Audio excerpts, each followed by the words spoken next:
Over thinking सिर्फ एक आदत नहीं है, ये एक साइकोलॉजिकल ट्रैप है जिससे बाहर निकलना थोड़ा मुश्किल है बट इम्पॉसिबल बिल्कुल भी नहीं। कई बार इस तरह की ओवर थिंकिंग से आपको प्रॉब्लम्स के सॉल्यूशंस मिलते हैं, लेकिन मोस्ट ऑफ द टाइम आपके माइंड में थॉट्स की ओवरलोडिंग हो जाती है जिससे आप परेशान होते हो और अपनी लाइफ में बहुत सारी प्रॉब्लम्स को फेस करते हो। So hello everyone, welcome back to Vyom counselling services.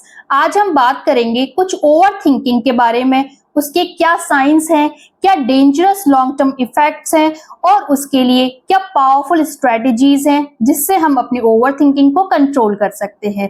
अगर आप चैनल पर नए हैं तो व्योम काउंसलिंग सर्विसेज को सब्सक्राइब जरूर कीजिए और अपने फ्रेंड्स एंड फैमिली के साथ इस तरह की मोटिवेशनल पावरफुल कंटेंट को शेयर जरूर कीजिए। सो चलिए आज का वीडियो स्टार्ट करते हैं। ओवर थिंकिंग का मतलब है एक ही थॉट का आपके माइंड में बार बार आना और जिससे आपको कोई सॉल्यूशन नहीं मिलता बल्कि आप कंफ्यूज होना स्टार्ट हो जाते हो। इस तरह की ओवर थिंकिंग को हम टू टाइप्स में डिवाइड करते हैं। First one is rumination related and the second one is worries related। सबसे पहले बात करते हैं ruminations की। इस तरह की ओवर थिंकिंग में आप पास्ट में की हुई कुछ गलतियों के बारे में बार बार सोचते रहते हैं जिससे कि कोई सॉल्यूशन नहीं निकलता, बिकॉज पास्ट निकल चुका है, उधर आपका कोई कंट्रोल नहीं है, बट आप फिर भी सोचते रहते हो और अपने कंफ्यूजन की स्टेट को इनहांस करते हो। Number 2, worries related. इस तरह की ओवर थिंकिंग में आप फ्यूचर में आने वाली प्रॉब्लम्स के बारे में सोच सोचकर परेशान होते रहते हो। उसी तरह की चिट चैट आपके माइंड में हर समय चलती रहती है। इसका कोई सॉल्यूशन तो नहीं निकलता बट फ्यूचर में इसके बहुत सारे डेंजरस आउटकम्स आपके सामने आते हैं। अब सवाल ये उठता है कि इस तरह की ओवर थिंकिंग होती क्यों है। इस तरह की ओवर थिंकिंग के बहुत सारे कारण हो सकते हैं, जैसे कि अगर आपकी लाइफ में स्ट्रेस, एंजाइटी बहुत ज्यादा है तो आप बार बार अपनी प्रॉब्लम्स को लेके ओवर थिंकिंग करना स्टार्ट कर देते हो। Number 2, perfectionism. जब आप परफेक्शन के पीछे भागते हो तो बहुत बार ऐसा होता है कि आपकी इमोशनल एनर्जी ड्रेन होना स्टार्ट हो जाती है बट परफेक्शन नहीं आ पाता। इस तरह से प्रॉब्लम का सॉल्यूशन नहीं निकलता और आप सोच सोचकर अपनी मेंटल एंड फिजिकल एनर्जी को ड्रेन कर लेते हो। ओवरऑल आपको क्रॉनिक इलनेसेस का भी सामना करना पड़ता है। नंबर 3, आपको सेल्फ डाउट्स अराइज होते हैं, आप सेल्फ कॉन्फिडेंस गेन नहीं कर पाते और आपकी सेल्फ स्टीम लो होना स्टार्ट हो जाती है। नंबर 4, पास्ट लाइफ एक्सपीरियंस या कोई और ट्रोमा। जब आपकी पास्ट लाइफ में आपके साथ कोई इंसिडेंट हो चुका होता है या कोई ऐसा इवेंट होता है जो आपके लिए बहुत पेनफुल रहा हो, आप उसे सोच सोचकर परेशान होते रहते हो। ऑल्दो आपका कोई कंट्रोल नहीं है, आप जो हो चुका उसे चेंज नहीं कर सकते, बट ये माइंड की चिट चैट आपको परेशान करती रहती है। नंबर 5, आपकी इमोशनल रेगुलेशन स्किल्स पुअर हो जाती हैं।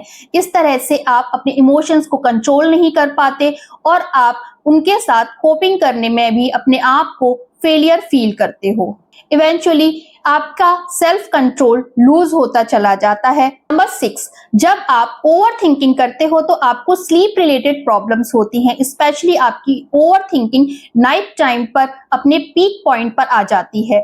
Number 7, analysis paralysis. इस तरह के एनालिसिस पैरालिसिस में आपकी डिसीजन मेकिंग एबिलिटीज पुअर हो जाती हैं और जब आप किसी भी तरह से अपने थॉट पैटर्न्स को रेगुलेट नहीं कर पाते या फिर अपनी प्रॉब्लम सॉल्विंग एबिलिटीज को प्रॉपर तरीके से यूज नहीं कर पाते तो ऑटोमेटिकली ओवर थिंकिंग आपकी लाइफ में इंक्रीज होना स्टार्ट हो जाती है। नंबर 8, जब पहले से ही आपकी लाइफ में इतने सारे प्रॉब्लम्स चल रहे हैं, इतने सारे फैक्टर्स आपके साथ चल रहे हैं, तो इट्स वेरी ऑब्वियस कि आपको डिप्रेशन भी होता है और बहुत बार आप अनएक्सपेक्टेड बर्नआउट्स का भी सामना करते हो। ओवरऑल आपकी ओवर थिंकिंग आपके ऊपर एक्सट्रीमली हावी होने लग जाती है। नंबर 9, बहुत बार आप फिजिकल डिस्कम्फर्ट्स का भी सामना करते हो जिसकी वजह से आपकी ओवर थिंकिंग इंक्रीज होती है। अगर आपको कोई क्रॉनिक इलनेस है, आपको बीपी की प्रॉब्लम है, आपको डायबिटीज की प्रॉब्लम है या फिर आपको कोई और अदर क्रॉनिक इलनेस है तो आपकी वो क्रॉनिक इलनेस भी आपके फिजिकल डिस्कम्फर्ट का एक रीजन होता है और ये फिजिकल डिस्कम्फर्ट ही आपको ओवर थिंकिंग के लिए मजबूर कर देता है। नंबर 10, बहुत बार फैमिली, फ्रेंड्स, रिलेटिव्स, नियरेस्ट, बहुत सारे लोग ऐसे होते हैं जिनसे आपकी रिलेशनशिप्स डिस्टर्ब होना स्टार्ट हो जाती हैं। तो इस तरह की कंडीशन में या तो आप उस रिलेशनशिप से इरिटेट होना स्टार्ट कर देते हो या फिर आप ओवर रीएश्योरेंस लेना चाहते हो, जिसका कि रिजल्ट ये होता है कि आपके क्लोज वंस भी आपसे डिस्ट्रेस फील करने लगते हैं। सो दोनों ही कंडीशन में अगर आप इरिटेबिलिटी फील कर रहे हो किसी भी रिलेशनशिप में या फिर कोई दूसरा पर्सन आपके साथ उस रिलेशनशिप में हैप्पी नहीं है, वो इरिटेट फील कर रहा है, तो आपकी रिलेशनशिप क्वालिटी पुअर होती चली जाती है और वही आपकी ओवर थिंकिंग का भी एक कारण बनती है। ओवर थिंकिंग का असर सिर्फ आपके दिमाग पर ही नहीं होता, ओवर थिंकिंग आपके माइंड, बॉडी एंड आपके रिलेशनशिप सभी को कंट्रोल करती है और उन्हें पपेट की तरह यूज करना स्टार्ट कर देती है। सो नंबर 1, आप ठीक से डिसीजंस नहीं ले पाते और आपकी थिंकिंग एबिलिटी पुअर हो जाती है। नंबर 2, आपके माइंड में एक ही थॉट बार बार रीप्ले करता रहता है। नंबर 3, आपको ठीक से नींद नहीं आती और पूरी रात थॉट्स का प्ले आपके माइंड में चलता रहता है। नंबर 4, आपको मूड स्विंग्स होते हैं, आपको इरिटेबिलिटी रहती है जिससे कि आपकी ओवरऑल रिलेशनशिप्स भी डिस्टर्ब होती हैं और आपकी डेली लाइफ की फंक्शनिंग भी इफेक्ट होती है। नंबर 5, आप हर चीज के लिए, वो कितनी ही छोटी क्यों ना हो, अपने आप को ओवर प्रिपेयर करते हैं। अगर इस तरह के सिम्टम्स आपके अंदर लंबे समय से चले आ रहे हैं तो वो आपको लॉन्ग टर्म डेंजर प्रोवाइड करते हैं, जैसे कि आप एंजाइटी, स्ट्रेस, डिप्रेशन, बर्नआउट्स के शिकार होने लगते हो, आपकी इम्यूनिटी वीक होती है और आपकी रिलेशनशिप्स डिस्टर्ब होना स्टार्ट हो जाती हैं। अपार्ट फ्रॉम दैट आपको फिजिकल प्रॉब्लम्स भी होती हैं like headache, body pain, digestive issues या फिर अदर क्रॉनिक इलनेसेस। सो इस तरह से ओवर थिंकिंग को आप अपनी लाइफ से परमानेंटली टर्मिनेट नहीं कर सकते, बट अगर आप कुछ पावरफुल, यूजफुल, प्रैक्टिकल स्ट्रेटेजीज का यूज करते हो तो हाँ, आप काफी हद तक उसे कंट्रोल कर सकते हो और अपने बिहेवियर को मॉडिफाई कर सकते हो। सो चलिए अब डिस्कस करते हैं कुछ रिलेटेबल प्रैक्टिकल सॉल्यूशंस के बारे में जो आपको हेल्प करेंगे आपकी ओवर थिंकिंग प्रॉब्लम से डील करने में। Number 1, worries time. अपनी वरीज को, जिस चीज का भी आपको डर लगता है उसके बारे में सोचने के लिए एक टाइम फिक्स कीजिए। आपको ओवर थिंकिंग होल डे नहीं करनी, जस्ट फिक्स सम 10 मिनट्स, सम 15 मिनट्स ऑलमोस्ट। सो उस 15 मिनट या 10 मिनट में ही आपको उस पर्टिकुलर प्रॉब्लम के बारे में सोचना है और उसके बारे में अपने माइंड में थॉट्स क्रिएट करने हैं। बट आफ्टर दैट 10 और 15 minute you need to stop there, आपको वो आगे प्रोसेस नहीं करनी।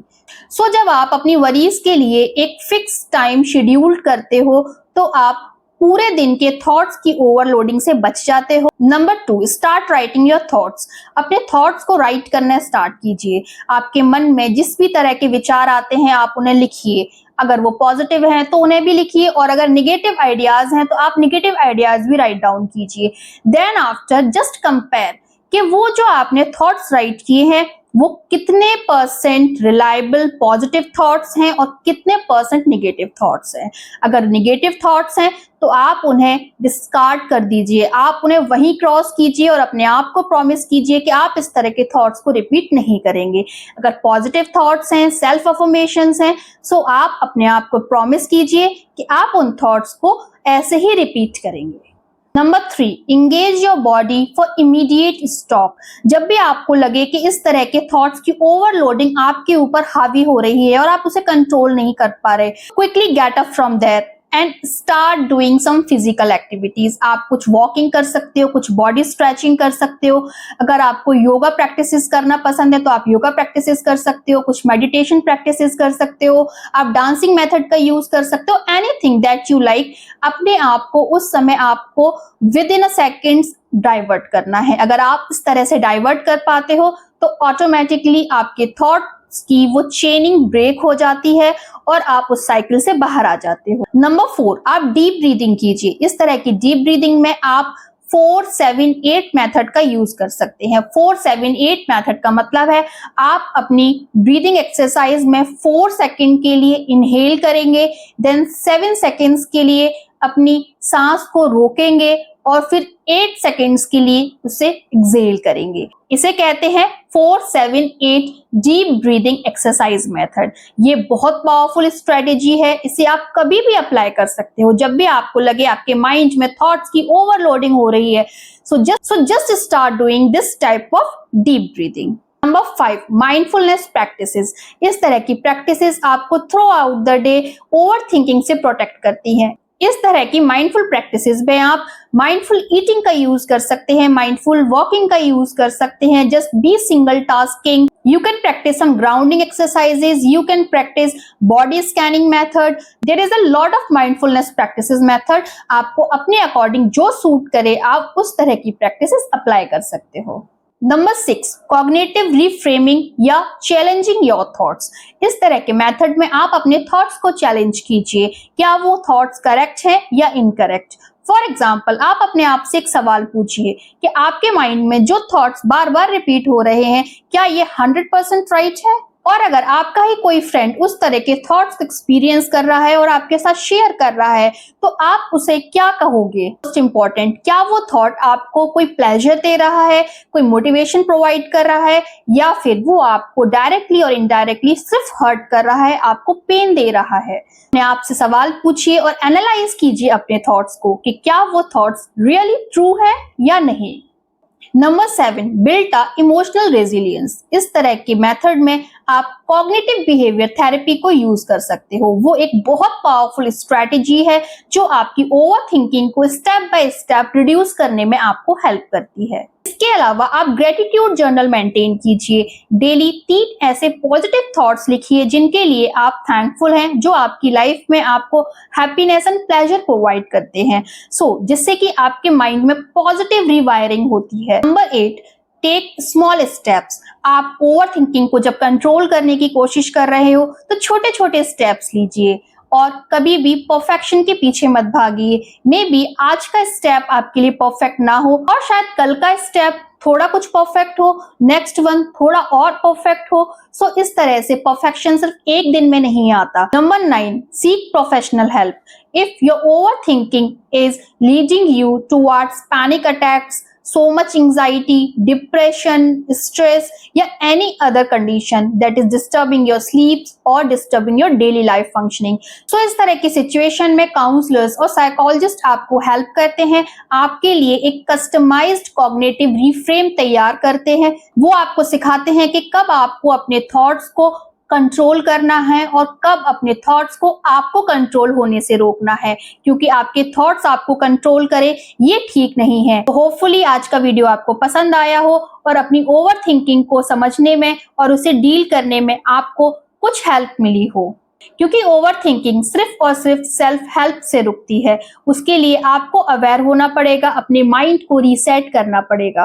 अपने आप से प्यार कीजिए, अपनी सोच को समझने की कोशिश कीजिए। लाइफ बहुत छोटी है और आप छोटी छोटी प्रैक्टिसेस करके ही अपनी लाइफ के बड़े बड़े चैलेंजेस को फेस कर सकते हो और बड़ी बड़ी प्रॉब्लम्स को सॉल्व कर सकते हो। कमेंट करके जरूर बताइए आपको आज का वीडियो कैसा लगा और क्या आप भी ओवर थिंकिंग करते हैं। और आज का वीडियो अगर पसंद आया हो तो लाइक शेयर जरूर कीजिए। Take care yourself and subscribe Vyom counselling services for more emotional healing content.